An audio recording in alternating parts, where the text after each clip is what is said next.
Kathleen Walton suffered from liver cancer and needed a transplant. She discovered her husband of 5 years, Joshua Hayes, planned to give her liver donor to someone else. He also had a mistress and a child. The truth shattered Kathleen's heart. An unfaithful man was worthless, but she resolved to reclaim the liver meant for her. Kathleen dialed a number she hadn't called in 5 years. "I am going to Jacksperton for surgery. Pick me up in 3 days." After she left, Joshua lost his mind. In her 3rd year with liver cancer, Kathleen finally found a suitable donor. When her doctor called, Joshua tucked her blanket gently and stepped onto the balcony to take the call. He always spoke to doctors privately to spare her worry. That day, Kathleen felt a sudden urge. She grabbed the Bluetooth earpiece from the bedside, slipped it into her ear, and cracked the balcony door open. "Are you sure you want to give Kathleen's liver to Ella's mother?" a voice asked. "I am sure. I can't watch Ella lose her mother. She gave me a daughter," Joshua replied. "But Kathleen might only have 3 months left without the transplant," the voice pressed. "She has 3 months, she can wait. Another will come," Joshua said. Their words hit Kathleen like a thunderbolt. Her ears rang, her mind went blank, and one phrase echoed endlessly. "She gave me a daughter." Everyone knew Joshua adored her. Over 3 years, countless hospital stays saw him care for her tirelessly. She disliked hospital food, so he drove back and forth 6 times a day to bring her meals he cooked himself. During her brushes with death, he knelt outside operating rooms, praying. He even spent a day worshiping at a church to secure her a blessing. How could a man so devoted betray her? Footsteps snapped Kathleen out of her thoughts. She convinced herself she misheard. They loved each other for 10 years. Even as her illness worsened, he never spoke of giving up. He wouldn't betray her. As she reached to remove the earpiece, a new call came in. "Hello, honey. It is our daughter's birthday. When are you coming?" a soft feminine voice asked. Kathleen's world crumbled again. "I am on my way," Joshua answered tenderly.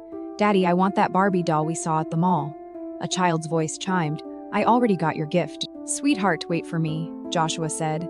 Tears spilled as Kathleen removed the earpiece. She clung to hope moments ago, but now her body felt ice cold. Joshua had another family. At 18, Joshua came to the Walton family after his parents' death left him alone. Kathleen fell for his melancholic eyes and quiet demeanor at first sight. Their love flowed naturally from college to marriage. Joshua treated her like a princess, vowing to her parents he'd cherish her forever. During her illness, he stayed by her side, never complaining despite her volatile moods. On countless painful nights, he held her close, crying, begging her to hold on and not leave him. She survived each crisis for him.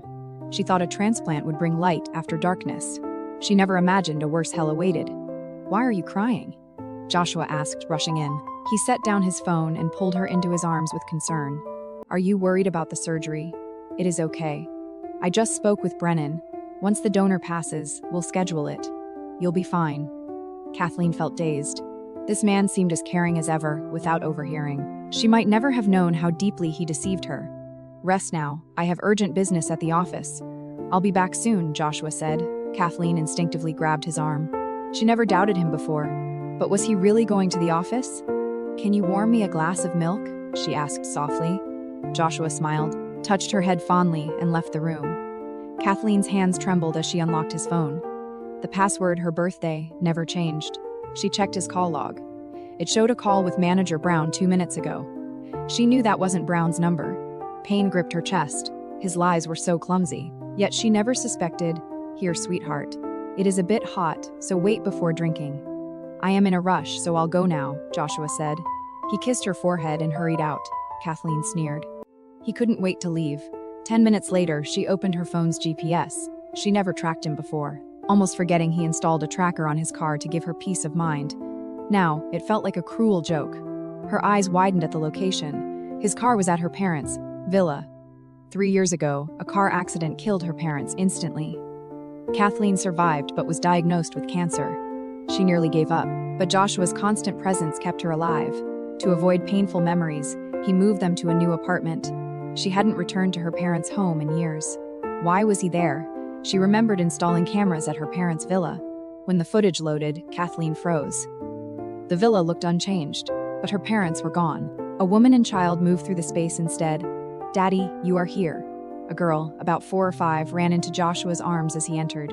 He lifted her, then pulled the woman into a kiss. "Honey, I haven't seen you in days.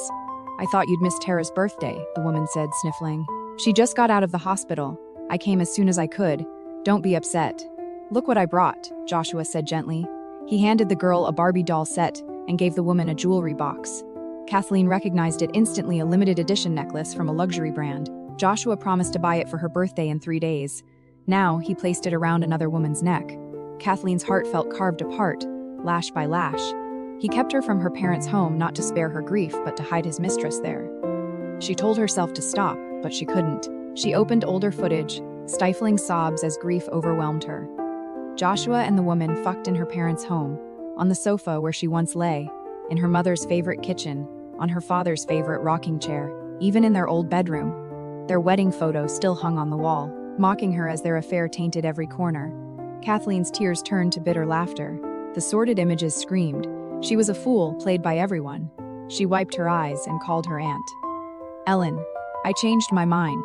I am going to Jacksperton for surgery. Pick me up in 3 days. Joshua's love was a lie. Her supposed salvation was a cruel trick. If she was no longer loved, she wouldn't cling to him. It was time to end it all.